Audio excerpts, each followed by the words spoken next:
നമസ്കാരം, മാധുര മിസ് ആണ്. എല്ലാവർക്കും സുഖല്ലേ? എന്തൊക്കെയുണ്ട് വിശേഷം? നമ്മൾ എക്സാം ഇതാ ഇവിടെ എത്തിയില്ലേ? അപ്പോൾ നമ്മൾ ഒരുപാട് കാര്യങ്ങൾ പഠിച്ചു. ഇനിയും നമുക്ക് ഒരുപാട് കാര്യങ്ങൾ പഠിക്കാനുണ്ട്. നമ്മളിപ്പോൾ ഒരുപാട് കാര്യങ്ങൾ പഠിച്ചുകൊണ്ട് പോകുന്നുണ്ട് അല്ലേ?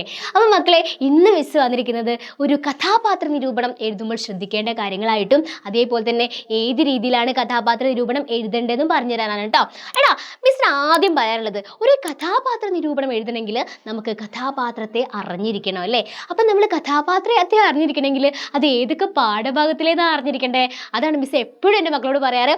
നല്ല എല്ലാ ചാപ്റ്റേഴ്സും നന്നായിട്ട് വായിച്ച് മനസ്സിലാക്കുക, ക്ലാസ്സുകളൊക്കെ ശ്രദ്ധിച്ചിരിക്കുക, അതേപോലെ തന്നെ കഥാപാത്രങ്ങളുടെ എല്ലാ കാര്യങ്ങളും നമ്മൾ മനസ്സിലാക്കി വെക്കുക.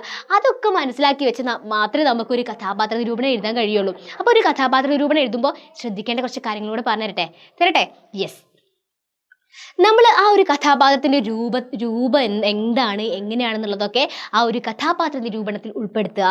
പിന്നെയോ ആ ഒരു കഥാപാത്രത്തിൻ്റെ സ്വഭാവം, എങ്ങനെയുള്ള സ്വഭാവമാണ് ഉൾപ്പെടുത്തുക. ആ ഒരു സ്വഭാവം പല രീതിയിലുള്ള പല സ്വഭാവങ്ങളുള്ള ആൾക്കാരുണ്ടായിരിക്കില്ലടാ, പല സ്വഭാവങ്ങൾ, വ്യത്യസ്ത സ്വഭാവങ്ങളുള്ള ആൾക്കാരുണ്ടായിരിക്കും. അപ്പം നിങ്ങളോട് എഴുതാൻ പറഞ്ഞ ആ ഒരു കഥാപാത്രത്തിൻ്റെ സ്വഭാവം എന്താണെന്നുള്ളത് ആ ഒരു കഥാപാത്ര നിരൂപണത്തിൽ ഉൾപ്പെടുത്തുക. പിന്നെ എന്താണ് പെരുമാറ്റം, മറ്റുള്ളവരോടുള്ള പെരുമാറ്റവും കാര്യങ്ങളൊക്കെ എങ്ങനെയാണ്, ഏത് രീതിയിലാണ് പെരുമാറ്റം എന്നുള്ളതൊക്കെ നിങ്ങൾ ഉൾപ്പെടുത്തുക. പിന്നെയോ മറ്റ് സവിശേഷതകൾ, ഇതൊന്നും കൂടാതെയുള്ള മറ്റ് സവിശേഷതകളൊക്കെ ഉണ്ടായിരിക്കുമല്ലോ അയാൾക്കുള്ളത്.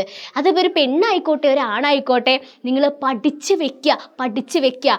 ഓക്കെ, കഥാപാത്ര നിരൂപണം എഴുതുമ്പോൾ ആ പേര്, കഥാപാത്രത്തിൻ്റെ പേര് എഴുതണം ഒരു ഹെഡിങ് ആയിട്ട്. അത് ആ ഒരു കഥാപാത്രത്തിൻ്റെ പേര് എഴുതിയിട്ട് വേണം നിങ്ങൾ തുടങ്ങാൻ വേണ്ടിയിട്ട്. അക്ഷരത്തെറ്റില്ലാതെ നല്ല സ്മാർട്ടായിട്ട് എഴുതണം കേട്ടോ, അക്ഷരത്തെറ്റ് വരുത്താനേ പാടില്ല. പിന്നെയോ നല്ല വൃത്തിയായിട്ട്, നിങ്ങളെ കൊണ്ട് പറ്റും, നല്ല വൃത്തിയായിട്ട് എഴുതുക. പിന്നെ എന്തെങ്കിലും ഒരു തെറ്റ് വന്നു കഴിഞ്ഞാൽ അതിലിങ്ങനെ കുത്തിവരട്ട് വെക്കരുത്, ആവശ്യമില്ല കേട്ടോ, ഒരൊറ്റൊരു വര വരച്ചാൽ മതി. അപ്പം എന്തായാലും നമ്മളെ ഈ ഒരു വീഡിയോയിലൂടെ നമ്മൾ ഒരു കഥാപാത്ര നിരൂപണം എങ്ങനെയാണ് തയ്യാറാക്കേണ്ടത് പഠിച്ചല്ലോ. അപ്പോൾ മക്കളെ, നിങ്ങൾ എന്താ ചെയ്യേണ്ടതെന്ന് അറിയോ? മിസ് പറഞ്ഞ ഈ കാര്യങ്ങളൊക്കെ വെച്ചിട്ട് നിങ്ങൾ പാഠഭാഗമൊക്കെ ഒന്നുകൂടെ വായിച്ച് നോക്കുക, എല്ലാ കഥാപാത്രങ്ങളെയും ഒന്നൊന്ന് ഓർമ്മിച്ച് വെക്കുക. ജസ്റ്റ് മിസ് പറഞ്ഞുതരാം, ഓരോ പാഠഭാഗവും എഴുതുക, എന്നിട്ട് അതിൻ്റെ കഥാപാത്രങ്ങൾ ആരാന്ന് അതിൻ്റെ നേരെ എഴുതി കഴിഞ്ഞാൽ നിങ്ങൾ അവിടെ പഠിച്ച് വെക്കും. അപ്പോൾ എന്തായാലും ഇന്നത്തെ വീഡിയോ ഇഷ്ടപ്പെട്ട് കഴിഞ്ഞാൽ നിങ്ങൾ ആദ്യം എന്താ ചെയ്യേണ്ടത്? വീഡിയോയ്ക്ക് ഒരു ലൈക്ക് കൊടുക്കുക, അതേപോലെ തന്നെ നിങ്ങളുടെ ഫ്രണ്ട്സിലേക്കൊക്കെ മാക്സിമം ഈ വീഡിയോ ഷെയർ ചെയ്ത് കൊടുക്കുക. പിന്നെന്താണ്, യെസ്, നമ്മുടെ ചാനൽ ഇതുവരെയായിട്ട് സബ്സ്ക്രൈബ് ചെയ്യാതെ വീഡിയോ കാണുന്നവരുണ്ടെങ്കിൽ വേഗം നമ്മുടെ ചാനൽ സബ്സ്ക്രൈബ് ചെയ്യുക. പിന്നെ ഒന്നും കൂടെ ഉണ്ടല്ലോ.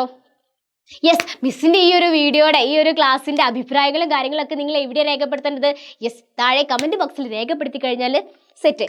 അപ്പോൾ എന്തായാലും എക്സാമൊക്കെ അടിച്ച് പൊളിച്ച് എഴുതുക കേട്ടോ. മിസ്സിൻ്റെ എല്ലാവിധ അനുഗ്രഹങ്ങളും കാര്യങ്ങളൊക്കെ ഉണ്ടായിരിക്കും. അപ്പോൾ എന്തായാലും എല്ലാവർക്കും ഓൾ ദി വെരി ബെസ്റ്റ്. അപ്പോൾ അടുത്ത വീഡിയോ ആയിട്ട് കാണാം. ബൈ.